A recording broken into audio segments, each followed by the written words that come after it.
Hello' আসসালামু আলাইকুম নমস্কাৰ বন্ধুসকল। এতিয়া প্ৰায় ৰাতি 2টামান বাজিছে আৰু আমি ৰেডি হৈছোঁ শ্বিলং যাবলৈ। এইফালে মোৰ বেগ চেগ চব ৰেডি আছে, সাদ্দামো যাব মোৰ লগত। এইটো আমাৰ কাইনাত ৰেডি। ক'ত যাবা বালিচ লৈ? শিলং ঘুমাই যাম।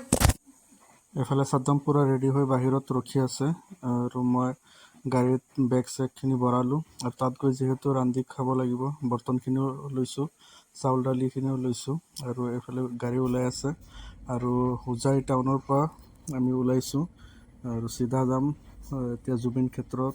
ৰাতিপুৱা লগ হ'ব, নগাঁও হৈ গৈ আছোঁ আৰু এইটো আমি পালোঁ সোণাপুৰত আমাৰ মৰমৰ জুবিন দা ইয়াতে চিৰদিনৰ বাবে জিৰণি লৈছে আৰু ইয়াতে আমি যাম। মোৰ লগত কাইনাত যাব, কাইনাতৰ মাম্মী পাপা সিহঁতেও যাব, সিহঁতে আহি আছে ইতিমধ্যে আৰু জুবিন ক্ষেত্ৰত আমি গৈ অকণমান টাইম স্পেণ্ড কৰিম। এতিয়া আমি আহিছোঁ জুবিনদাৰ সমাধিস্থলত, কাইনাত আৰু মই। না কাইনাত ব'লা। সোণাপুৰত এতিয়া অহাৰ পিছতে মনটো যেন কিবা বেয়া লাগি যায়। জুবিন ক্ষেত্ৰটো দেখাৰ লগে লগে মনটোত বিহাই যায়। জুবিন দাই আমাৰ কাৰণে কি কৰা নাই, বহুতখিনি কৰিছে আৰু জুবিন দাক আমি যেতিয়ালৈকে ন্যায় দিব নোৱাৰিম তেতিয়ালৈকে নিজকে ক্ষমা কৰিব নোৱাৰিম। আৰু এনেকৈ সোমাই গৈ সোণাপুৰতে অৱস্থিত জুবিন ক্ষেত্ৰটো সোমাই গৈ ইয়াতে প্ৰথমতে আমি সেৱা অকণমান কৰি আৰু এইফালে চাইছেনে এতিয়া ৰাতিপুৱা 5টামান বাজিছে আৰু এইটো সময়তে মানুহৰ ভিৰ কৰি আছে। এইফালে বহুত মানুহে গান চান গাই আছে আৰু ইয়াতে সেৱা কৰি আছে। তো আমিও ইয়াতে অকণমান চাই আৰু চাৰিওফালে জয় জুবিন দা লিখিছে, জাষ্টিছ ফৰ জুবিন গাৰ্গ লিখিছে, এনেকুৱা লিখি থৈ দিছে। আৰু ইয়াৰ পৰা চিধা গৈ আমি এতিয়া আহি মেঘালয় সোমালোঁ আৰু এইটো এটা পেট্ৰল পাম্প। এই পেট্ৰল পাম্পৰ পৰা আমি ফুল টেংকি কৰিম, ফুল টেংকি কৰি আমি আমাৰ আগৰ যাত্ৰাটো কৰিম। আৰু ৰাতিপুৱাৰ পৰা নাস্তা কৰা নাই, নাস্তা কৰিবৰ কাৰণে এটা হোটেল চাম। কিবা ক'বা নেকি? কম কি আৰু গৈ আছোঁ শ্বিলঙত শ্বিলঙত গৈ আছোঁ, মেঘালয় পালোঁ। এতিয়া মেইন কথা হ'ল ডক্টৰ দেখুৱাম, এনজয় কৰিম, ঘূৰিম। মেঘালয়ত আচলতে আমাৰ কাৰণে নাস্তা কৰাটো বহুত টান হৈ পৰে, কাৰণ আমাৰ খাদ্যবোৰ আৰু সিহঁতৰ খাদ্যবোৰ আমাৰ প্ৰায় নিমিলে আৰু বহুত কষ্ট হৈ যায়। আৰু এনেকৈ গৈ গৈ আমি প্ৰায় আমাৰ 50 কিলোমিটাৰ 60 কিলোমিটাৰ যাব লাগিব। আৰু এইফালে কাইনাতে পূৰা ফূৰ্তি কৰি আছে সাদ্দামৰ লগত। আৰু এটা জেগাত আমি এতিয়া বৰ্তমান ৰখিছোঁ, ইয়াত এটা হোটেল ৰেষ্টুৰেণ্ট আছে, তাতে অকণমান খবৰ লওঁ যদি খাব পৰা কিবা থাকে বা খোলা থাকে। আচলতে এতিয়াও ৰাতিপুৱা 6টামান 6:30মান বাজিছে, এইটো সময়ত সচৰাচৰ খোলা নাথাকে, সেইকাৰণে অকণমান প্ৰব্লেম হৈ যায়। আৰু ইয়াত যদি খোলা নাথাকে আগফালে যাম, ট্ৰাই কৰিম তাতে কিবা খাবৰ কাৰণে। চাই থাকিব ভিডিঅ'খন আপোনালোকে। আমি ইয়াতে ৰখিছোঁ, এটা সৰু কেফে আছে, ইয়াতে নাস্তা পানী খাম, খাই ওলাম।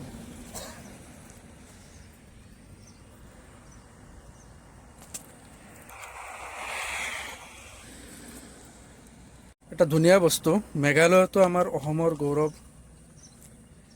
গড়, ইমান ধুনীয়াকৈ সজাই ৰাখিছে সিহঁতে। এয়া চাব পাৰে আপোনালোকে, ইমান ধুনীয়াকৈ গড়। আছাম অইল পেট্ৰল পাম্পৰ সন্মুখতে আমাৰ কাইনাত আহিছে। ক'ত যাবা বাবা? গড় চাব, ৰাইনো চাব ন? নুঠিবা হা।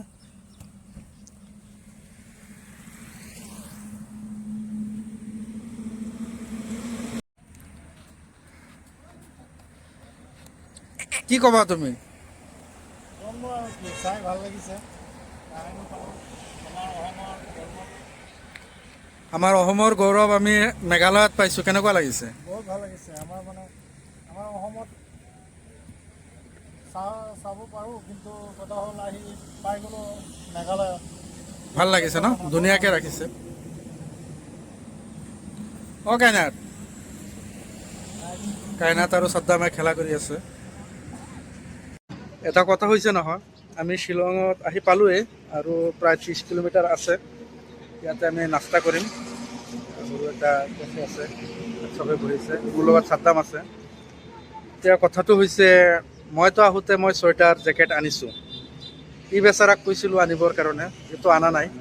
এতিয়া কেনেকুৱা অনুভৱ হৈছে? মোৰতো ঠাণ্ডা লগা নাই, তোমাৰ নিচিনা মোৰ মানে ইমান দুৰ্বল নহওঁ বুজিছা। হ'ব বাৰু, কথাটো থাকিলে হ'ল। কথাটো থাকিব, কিয় নাথাকে। ঠাণ্ডা লাগিলে মোৰ লাগিব, বেলেগ মানুহৰ নালাগে নহয়। কিন্তু কথা হ'ল মোৰ মতে ঠাণ্ডা নালাগে। ইমান ধুনীয়া জেগা, খালি গছ গছনি পাহাৰ পৰ্বত তেনেকুৱা। সাদ্দামেতো ফুল এনজয় কৰি আছে ভাই। শ্বিলঙতো ধান খেত হয় এইটো শ্বিলঙৰ ধান খেতি, মেঘালয়ৰ। এইটো পেট্ৰল পাম্পৰ লগতে এটা কেফে আছে ইয়াত সৰুকৈ। চব পাৰ্টি বহিছে ইয়াত।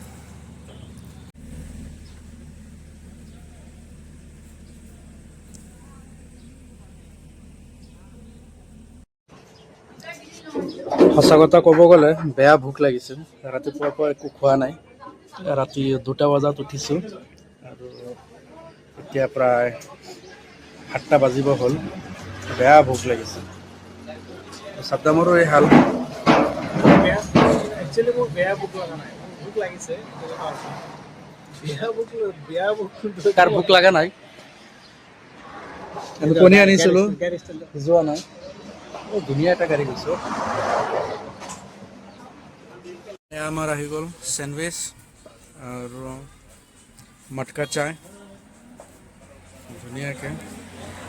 সাদ্দামে বিছমিল্লা কৰি আছে। কেনেকুৱা ইমান খাচ নহয়, অনুভৱটো কোৱা তোমাৰ? ইমান খাচ নহয়, কিন্তু খাব লাগিব। মই আপোনালোকক কওঁ যে এইজন এনেকুৱা এজন প্ৰাণী যিজনক আপুনি মানে যি দিয়ক তাত খাজ নালাগে, কিন্তু খায় ঠিকেই।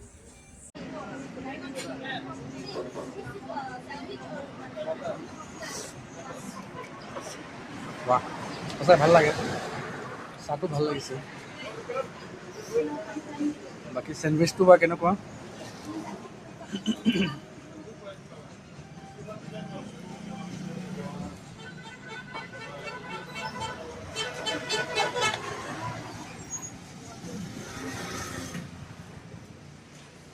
বেয়া নহয়, ভালেই হৈছে।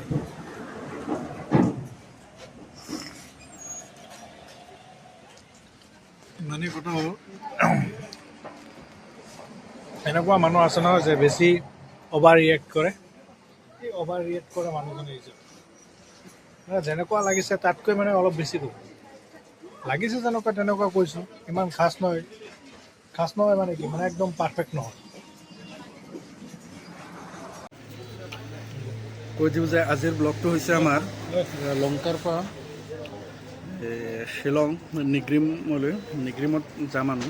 আৰু নিগ্ৰিমটো যোনে যোনে নাজানে, এইটো আমাৰ নৰ্থ ইষ্টৰ ভিতৰত চবতকৈ ডাঙৰ আৰু ভাল চিকিৎসা হয়, ফ্ৰী বিনামূলীয়া। আৰু বহুত ভাল ট্ৰিটমেণ্ট হয় তাত নিগ্ৰিমছত। আৰু তাতে আমি যাম, দেখাম আপোনালোকক নিগ্ৰিমছৰ ভিতৰৰ ভিউখিনি যদি দেখাব পাৰোঁ সেইটো আপোনালোকক দেখাম। আৰু বাকী থাকিব ব্লগটোত, দেখাম ৰাস্তাখিনি।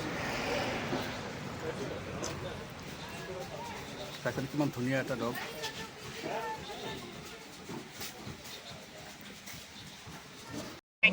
ব্ৰেকফাষ্ট হ'ল আমাৰ, এতিয়া আমি ওলাম গাড়ীত। এতিয়া প্ৰায় আমাৰ 70 কিলোমিটাৰমান, 70 বা 80 কিলোমিটাৰমান যাব লগা আছে। ইমান ধুনীয়া ঠাণ্ডা বতৰৰ মাজেদি আমি গৈ আছোঁ। চাৰিওফালে চাইছেন হিলছ এৰিয়া, আৰু বহুত ধুনীয়া। আৰু এইবিলাক যিবিলাক গাড়ী দেখা পাইছে বেছিভাগে আপোনাৰ ৱেষ্ট বেংগল, অৰুণাচল, মিজোৰাম সেইফালৰ পৰা আহে। আৰু ভাৰতবৰ্ষৰ প্ৰত্যেকটো জেগাৰ পৰাই শ্বিলঙলৈ মানুহ আহে, মেঘালয়লৈ মানুহ আহে আৰু ইয়াত ফুৰিব আহে। এইটো বিশেষকৈ টুৰিষ্ট প্লেচ হয় কাৰণে ইয়াতে মানুহে আহি টাইম স্পেণ্ড কৰিব বিচাৰে, আৰু জেগাটো বহুত ধুনীয়া সেইকাৰণে। আৰু এইফালে চাইছেনে সৰু সৰু ঘৰ সিহঁতৰ, আৰু ভাল লাগে তেনেকুৱা চাই। আৰু এনেকুৱা পৰিৱেশৰ মাজেদি আমি গৈ আছোঁ, আৰু প্ৰায় বহুত টাইম লাগিব আমাৰ, প্ৰায় 2-2.5 ঘণ্টা আৰু লাগি যাব। আৰু এনেকৈ একেৰাহে আমি গৈ প্ৰায় শ্বিলং পাওঁতে অকণমান টাইম লাগিব। আৰু প্ৰায় 30-35 কিলোমিটাৰমান আছে নেকি, মোৰ অনুমানে কয়। আৰু হয়, এয়া এটা বোৰ্ড পাইছোঁ, ইয়াতে দেখা গৈ আছে যে 19 কিলোমিটাৰ আৰু আছে। আৰু এইফালে চিধা আমি যাব লাগিব ৰাইট ছাইডেদি। এটা ব্ৰিজ আছে, ব্ৰিজৰ তলেদি ৰাইট ছাইডে এইটো ব্ৰিজ, এই ব্ৰিজটোৰ ৰাইট ছাইডেদি আমি গ'লে শ্বিলং পাম। আৰু যদি চিধা যাওঁ তেনেহ'লে শিলচৰ ৰোড, এইটো শিলচৰ যাব পাৰি। আৰু এতিয়া আমি সোমাই যাম ৰাইট ছাইডেদি গ'লে আমি শ্বিলং পাম। আৰু এতিয়া বৰ্তমান আমি শ্বিলং টাউনত নাযাওঁ, চিধা আমি বাইপাছ লৈ নিগ্ৰীম হস্পিটেলত যাম। আৰু বিশেষকৈ আমি নিগ্ৰীম হস্পিটেলৰকে কেন্দ্ৰ কৰি আমি আহিছোঁ, কাৰণ ডক্তৰ দেখাবৰ কাৰণে আহিছোঁ আমি চবেই, মানে ডক্তৰটো দেখাম তাতে। আজি বিশেষকৈ বেলেগ কাম নাই, ফুৰিব নাযাওঁ। আজি প্ৰথমতে চবেই ডক্তৰ দেখাম, টেষ্ট কিবা দিলে টেষ্ট কৰাম। টেষ্ট কৰোৱাৰ পিছত বাকী ডক্তৰে যিটো ছাজেষ্ট কৰে সেই হিচাপে হ'ব আৰু। গতিকে আজি আৰু বেলেগ টাইম নাপাওঁ চাগে। ধুনীয়া পৰিৱেশ চাইছেনে, ইমান ধুনীয়াকৈ ৰাখিছে। আমাৰ অসমতকৈতো বহুত ভালকৈ ৰাখিছে সিহঁতে, চাফ চিকুণকৈ ৰাখিছে। আমিতো আৰু বাৰু তেনেকৈ চাফ চিকুণ কৰি নাৰাখোঁ। আমি আচলতে বহুতখিনি শিকিব লগা আছে মেঘালয় বা বাহিৰা ৰাজ্যৰ পৰা। আৰু আজি বিশেষকৈ আমাৰ হস্পিটেলৰে কাম, চ' হস্পিটেলত যাওঁ, তাত যদি ভিডিঅ' কৰিব পৰা যায় দেখাম আপোনালোকক, নহ'লে চিধা কালি লগ হ'ব আৰু। ডক্তৰ দেখাই মেলি হ'ল, কিছুমান মেডিচিন দিছে পাইছোঁ, এক্সৰে দিছিলে, এক্সৰেটো বাৰু কৰালোঁ।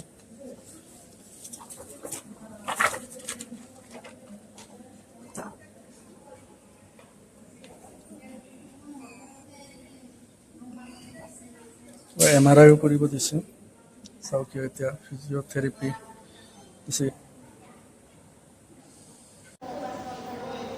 দিনটো গ'ল ডক্তৰৰ পিছে, এইবোৰ কাগজ পাতি লৈ বহি আছোঁ। এতিয়ালৈকে কোনো হেৰি পোৱা নাই, অলপ টাইম লাগিব চাগে।